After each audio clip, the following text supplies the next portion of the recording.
Bonjour, j'invite Tamer. Merci d'être avec nous ce matin. On le dit, on le répète, les mesures de couvre-feu vont entrer en vigueur la nuit prochaine. Est-ce qu'elles peuvent changer quelque chose au sombre tableau que vous avez dressé vous-même il y a quelques jours, à savoir une quasi-saturation déjà, ou bientôt en tout cas, des services hospitaliers d'Île-de-France à cause de l'épidémie de Covid? Oui, ça peut changer la donne. Ça peut fondamentalement changer la donne. Si on le comprend bien, si on n'essaye pas de le contourner, si au contraire, on utilise cette occasion pour vraiment tous faire en sorte qu'on repasse au palier d'en dessous de circulation du virus. Ça peut changer la donne. C'était hyper attendu. Il y a eu un peu une sorte, si on avait mis des micros, on aurait entendu un ouf de soulagement au moment de l'annonce dans les hôpitaux, en se disant mais peut-être qu'on va y arriver, peut-être qu'on ne va pas aller dans le mur. Voilà, c'est très très très important. Vous dites, Martin Hirsch, si on ne le contourne pas, vous sentez cette tentation? Je ne sens, je parle pas de sentiment, je ne dis pas ce que je sens, je dis ce que j'entends parfois, de temps en temps, essayer de trouver l'idée que peut-être qu'on respecterait à 21h, mais qu'avant, du coup, on irait 2 fois plus faire des choses. C'est exactement l'inverse.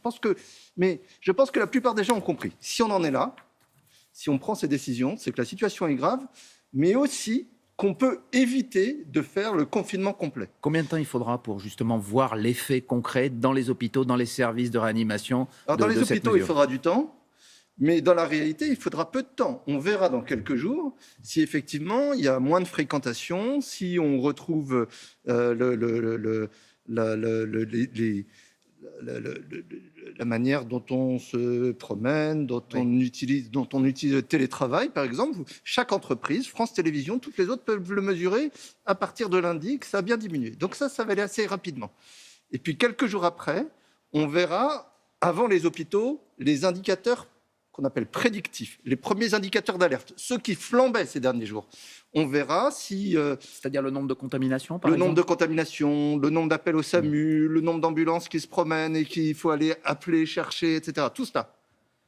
Et puis, dans un troisième temps, les hôpitaux. Mais les hôpitaux, ils vont vivre des périodes difficiles quand même maintenant. Justement, aujourd'hui, où est-ce qu'on en est ? Est-ce qu'il y a, comme on le dit, beaucoup de déprogrammation, des retards de diagnostic, des soins qui ne sont pas faits, des malades graves qui ne peuvent pas être soignés comme ils le devraient ? Il y a, comme je l'ai dit, des premières déprogrammations qui ont lieu, malheureusement.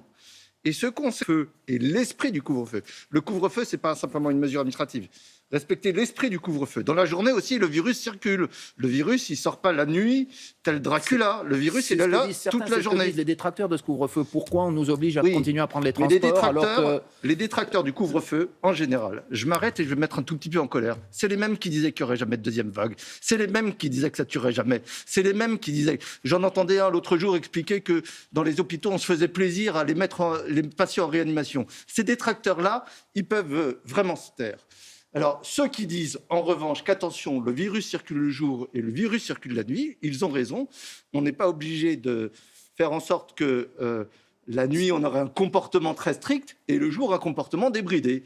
Donc, le jour, ça dépend de chacun d'entre nous. Oui. La nuit, ça a été décidé par le gouvernement.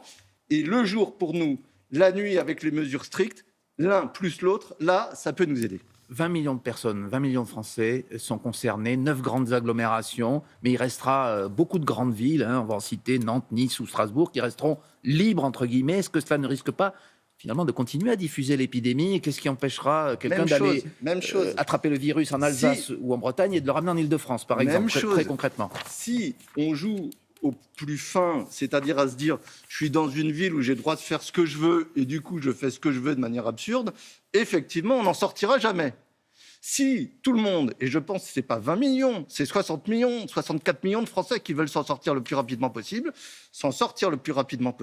c'est effectivement avoir un comportement tous responsables, quoi que soit le lieu où on habite, et tous responsables, et c'est ça ce qui aidera tout le monde à être soigné et à pouvoir s'en sortir vite. Il y a la situation actuelle dans les hôpitaux, vous la décrivez, plus que tendue, et un malaise grandissant des soignants, plus qu'un malaise, un épuisement.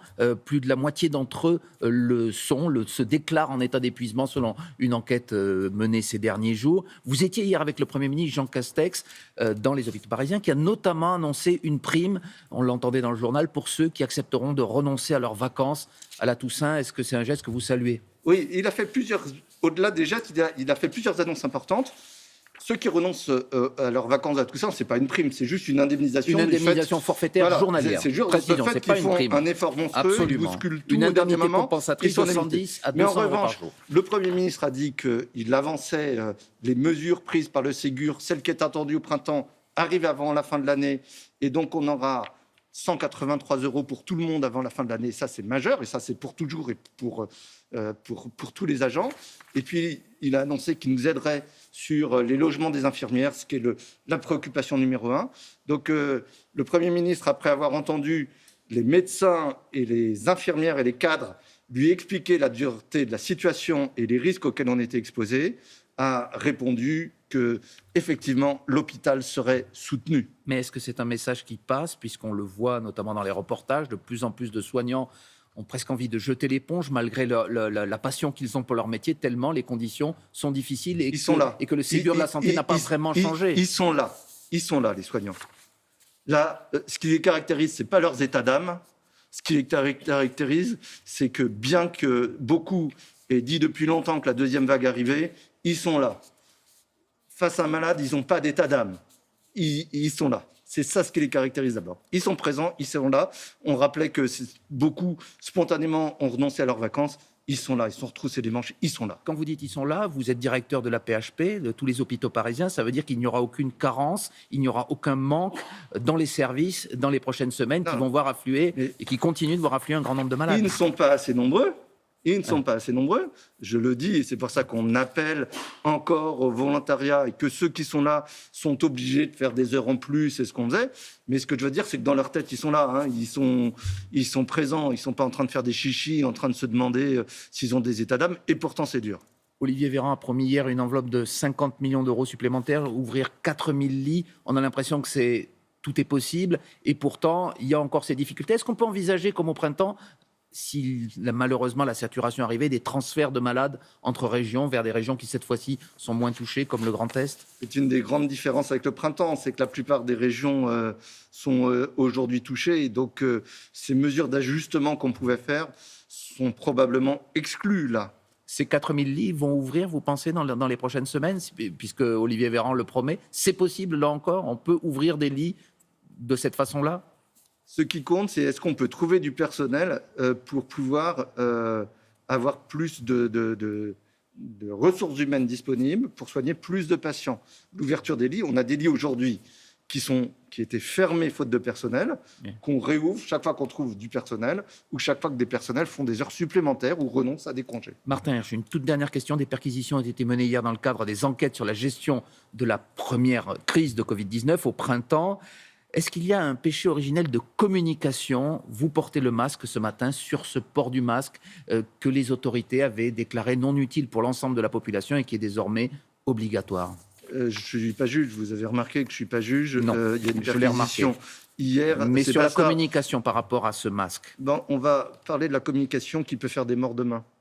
Celle dont j'ai parlé tout à l'heure. Ceux qui expliquaient qu'il n'y a pas de deuxième vague, que le couvre-feu ne sert à rien, qu'il faut continuer comme avant. C'est ceux-là qui, aujourd'hui, j'aimerais bien qu'on empêche de nuire. On vous a entendu. Merci beaucoup, Martin Hirsch. Merci. Laurent. Merci.